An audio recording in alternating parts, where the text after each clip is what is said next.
It's 8:30. Good morning. I'm Ian Crouch with Hunter News. Police are stepping up their public appeal to help find a man who's gone missing from East Maitland. 47-year-old Gavin McDermott was last seen by his neighbour in Macrae Crescent last Wednesday, and police believe his disappearance is out of character.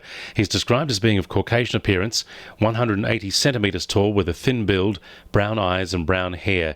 He could be driving a 2008 white Toyota Prado with the New South Wales registration number CEQ39Y.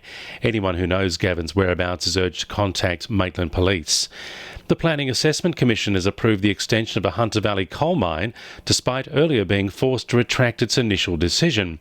The PAC jumped the gun by approving the extension a week before the public consultation period had finished.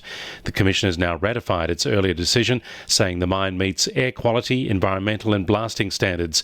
It's expected the open-cut mine will produce an extra 25 million tonnes of coal until 2040. Regional airports across the Hunter, including Newcastle Airport, are being encouraged to apply for federal funding for safety upgrades. The Morrison government has committed $100 million over 4 years, and round one applications open on October 24.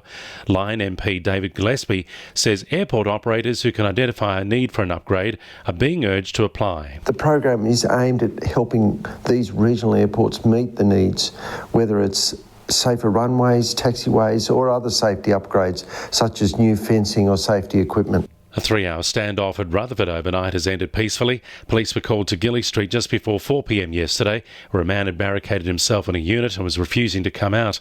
Specialist negotiators were brought in and the man eventually surrendered just before 7 o'clock without incident. He was taken to hospital for assessment. The New South Wales government is urging the Morrison government to fast-track funding for the M1 Pacific motorway extension. $1.2 billion was committed towards the $2 billion project in April, but the federal government won't spend the bulk of the money until at least 2023. The state government wants the money released sooner to ease congestion on the Hexham Bridge. Newcastle homeless and domestic violence victims are the focus for Anti-Poverty Week this week. The week started with an anti-poverty sit-in yesterday and will continue with a range of events throughout the week.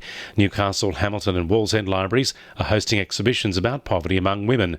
CEO of Nova for Women and Children, Kelly Hansen, says the number of affected individuals is staggering. We want to show that Newcastle want to do something about the poverty that people are finding themselves in. Just last financial year, Nova worked with 100 women over 55. Now, the reason why often they're seeking assistance is due to poverty, and the private rental market is unaffordable.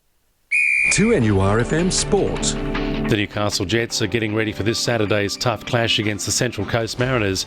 With Mariners key skipper Matt Simon set to return, Newcastle is hoping Panamanian Abdiel Arroyo will be cleared of a hamstring injury. But coach Ernie Merrick is not likely to risk his strike weapon. Newcastle North's hockey player Kai Wilmot proved his skill after playing off the bench for New South Wales Pride in their 4-2 victory against Tassie Tigers. The teenager's debut helped his team continue their unbeaten start to the 2019 season, playing alongside fellow Norths player and Australian representative Matthew Dawson. And with only 2 rounds remaining, Merriweather surfer Ryan Callanan has a chance of returning to the top 10 in the World Surfing Championship Tour.